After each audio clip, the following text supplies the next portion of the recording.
YCP నేత జోగి రమేష్ మాట్లాడుతున్నారు. Live ద్వారా చూద్దాం. నా ధాన్యాన్ని ప్రభుత్వం తీసుకోమని చెప్పేసి అడుగుతా ఉంటే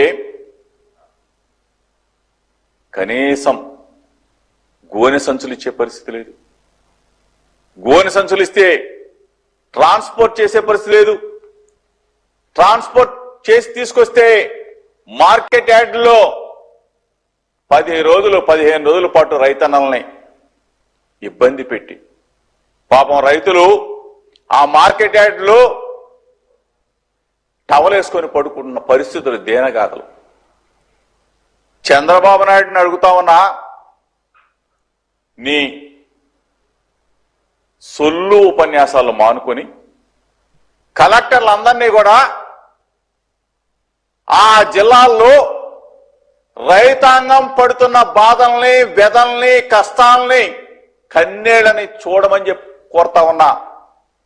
వాళ్ళ కష్టాలు తీర్చండి అయ్యా, వాళ్ళ బాధలు వినండి అయ్యా. చెప్పమంటే సొల్లు కబుర్లు చెప్తారు, ఉపన్యాసాలు చెప్తారు.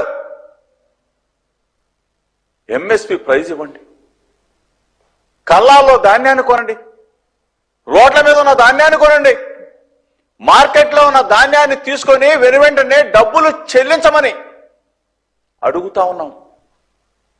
ఆ పరిస్థితి అన్ని గాలికి వదిలేసేశారు. ముఖ్యమంత్రి ఏమో కలెక్టర్ కాన్ఫరెన్స్, వ్యవసాయ మంత్రి ఏమో ఎక్కడున్నాడో తెలియదు, 8 మంది మంత్రులేమో సింగపూర్ పోతారు. ఇక్కడ రైతులు ఎవరు పడుచుకుంటారు? ఇక్కడ రైతన్నాల బాధలు ఎవరుంటారు? ధాన్యం ఎవరు కొనుగోలు చేస్తారు? మొక్కజొన్న ఎవరు కొంటారు? పొగాకు ఎవరు తీసుకుంటారు? మిర్చి, పత్తి, ఈ పంటల్ని ప్రభుత్వం ఉందా? ముఖ్యమంత్రి ఉన్నాడా? వ్యవసాయ మంత్రి ఉన్నాడా అని రైతాంగులు అడుగుతా ఉన్నారు. ఇటువంటి దిక్కుచోసిన పరిస్థితుల్లో రైతన్నలు ఎప్పుడు వర్షం పడుతుందో తెలీదు, ఎప్పుడు వడగళ్ల వాన వస్తుందో తెలీదు, ఎప్పుడు తుఫాన్లు వస్తాయో తెలీదు. ఈ పరిస్థితిలో అరణ్య రోదనగా ఉన్న రైతాంగాన్ని పట్టించుకోకుండా కలెక్టర్లు అందరినీ తీసుకొచ్చి ఇక్కడ కూర్చోబెట్టి 2 రోజులు సొల్లు చెప్తారా? ఏముందని చెప్తారు? 7వ కాన్ఫరెన్సు, 7వసారి కలెక్టర్ల కాన్ఫరెన్సు. ఏం చెప్తారు? 9,74,000 కోట్ల రూపాయలు అప్పు. ఎవరు చేశారు? చంద్రబాబు నాయుడు. ఎవరు చేశారని సూటిగా అడుగుతా ఉన్నా. నీకు రాష్ట్ర విభజన జరిగినప్పుడు 14లో నీకు అధికారం అప్పచెప్పినప్పుడు ఈ రాష్ట్రం అప్పులు 1,40,000 కోట్ల 717 కోట్లతో నీకు అప్పచెప్తే నువ్వు దిగిపోయినాటికి 3,90,247 కోట్ల రూపాయల అప్పుతో దిగిపోయేవే. ఏ ఒక్కరికైనా ఏమన్నా చేసావా? ఏ సంక్షేమ పథకమైనా ఇవ్వగలిగావా? 14 నుంచి 19 దాకా చంద్రబాబు నాయుడు అని చెప్పేసి గుండెల మీద చేసుకోమని చెప్పమంది. ఈరోజు మేము చెప్తాం, సగర్వంగా చెప్తాం, ధైర్యంగా చెప్తాం. మా పార్టీ హయాంలో మా జగనన్న ముఖ్యమంత్రిగా 2019 నుంచి 2024 వరకు 3,90,247 కోట్ల రూపాయలు మేము అప్పుగా చేస్తే డైరెక్ట్ గా ఆంధ్రప్రదేశ్ లో ఉన్న అక్క చెల్లెమ్మల ఖాతాల్లోకి, అన్నదమ్ముల ఖాతాల్లోకి, రైతన్నల ఖాతాల్లోకి, విద్యార్థుల ఖాతాల్లోకి మొత్తం కూడా డిబిటి ద్వారా 2,74,000 కోట్ల రూపాయలు మా జగనన్న బటన్ నొక్కాడు. డైరెక్ట్ గా బటన్ నొక్కాడు. అది ప్రభుత్వం అంటే, అది పరిపాలన అంటే. డిబిటి ద్వారా కాకుండా నాన్ డిబిటి ద్వారా 1,40,000 కోట్ల రూపాయలు నేరుగా ఇచ్చాం.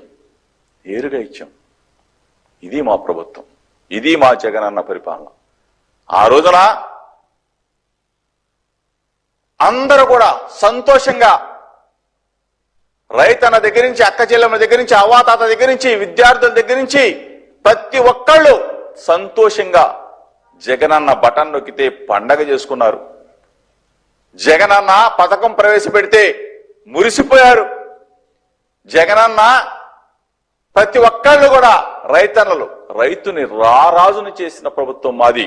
ఈరోజు రైతన్నని కన్నీళ్లు పెట్టిస్తున్న ప్రభుత్వం మీది చంద్రబాబు నాయుడు. ఒక్కసారి ఈరోజు సొల్లు కబురుతో కాలక్షేపం చేస్తూ అప్పులు చేశారని చెప్పేసి నువ్వేం చేసావు 2 సంవత్సరాల నుంచి? 2 సంవత్సరాలుగా చంద్రబాబు నాయుడు ఏం చేశాడని అడుగుతా ఉన్నా, నీ ప్రభుత్వం ఏం చేసిందని అడుగుతా ఉన్నా. అప్పులు తెచ్చి అప్పులు కుప్పలు చేసి ఆ డబ్బులన్నీ కూడా ఏమైపోయాయి? 2 సంవత్సరాల కాలంలోనే మొత్తంగా డబ్బంతా కూడా ఈ రోజున రైతన్న కన్నీరు పెడతా ఉన్నాడా? డ్వాక్రా అక్క చెల్లెమ్మలు సుమారుగా 90 లక్షల మంది అక్క చెల్లెమ్మలు ఒక్క నయా పైసా ఇవ్వగలిగావా?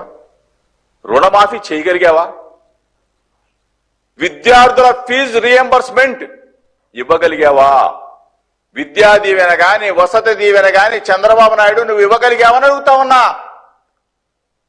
ఆరోగ్యశ్రీ కొన్ని లక్షల మందికి ప్రాణదానం చేసింది. మహనీయుడు డాక్టర్ వైఎస్ రాజశేఖర రెడ్డి గారి స్ఫూర్తితో కొన్ని లక్షల మంది ప్రాణాలను కాపాడగలిగాం. ప్రతి ఒక్కళ్ళు గుండె మీద చేసుకుని ఇదిగో మా ఆరోగ్యశ్రీ మా జగనన్న ఇచ్చాడు ఇదిగో అని చెప్పేసి గుండెల మీద చేసుకుని కార్పొరేట్ హాస్పిటల్కి వెళ్ళి ఎంత పెద్ద జబ్బు అయినా సరే నయం చేయించుకొని మరలా డబ్బులు తీసుకొని ఇంటికి వెళ్ళిన పరిస్థితులు ఎక్కడన్నా ఉందా చంద్రబాబు నాయుడు? మా ప్రభుత్వ హయాంలో తప్ప, మా జగనన్న పరిపాలనలో తప్ప ఎక్కడన్నా చూసావా? 29 రాష్ట్రాల్లో అని చెప్పి చంద్రబాబు నాయుడు అడుగుతా ఉన్నా, ప్రశ్నిస్తా ఉన్నా. ఈరోజు 2 సంవత్సరాల నీ పరిపాలనలో నువ్వు ఎక్కిన తర్వాత ఆరోగ్యశ్రీ అటకెక్కింది కదా. ఎన్ని వేల మంది, ఎన్ని లక్షల మంది పాపం జబ్బులతో విలవెల్లాడుతూ హాస్పిటల్ చుట్టూ తిరుగుతూ ఆరోగ్యశ్రీ లేదు గీరోగ్యశ్రీ లేదు పో అని చెప్పేసి హాస్పిటల్స్ యాజమాన్యాలు బయటికి తరుముతా ఉంటే ఎన్ని వందల మంది చనిపోతా ఉన్నారు. కనీసం పట్టించుకున్న పాపాన పోయావా? ఈ రాష్ట్రానికి పరిపాలన ఉందా? ఈ రాష్ట్రంలో పరిపాలన ఉందా? ముఖ్యమంత్రి ఉన్నాడా? ఆరోగ్య శాఖ మంత్రి ఉన్నాడా అని చెప్పేసి ప్రశ్నిస్తా ఉన్నారు ప్రజలు. ఎక్కడ? ఒక పక్కనేమో రైతన్నుల విలువెల్లాడుతా ఉన్నారు, ఒక పక్కనేమో విద్యార్థులు ఫీజులు కట్టక ఆ కాలేజీ యాజమాన్యాలు బయట నిలబెడతా ఉంటే ఆ తల్లి తండ్రి ఆ పిల్లలందరూ కూడా అల్లాడుతున్న పరిస్థితులు. ఒక పక్కన మన జనం పేషెంట్లుగా మారి, మనం ఏదన్నా జబ్బు చేస్తే పేషెంట్లు ఆ హాస్పిటల్కి వెళ్తే పొమ్మని చెప్పేసి కార్పొరేట్ హాస్పిటల్తో బయటికి తరుముతా ఉంటే చనిపోతున్న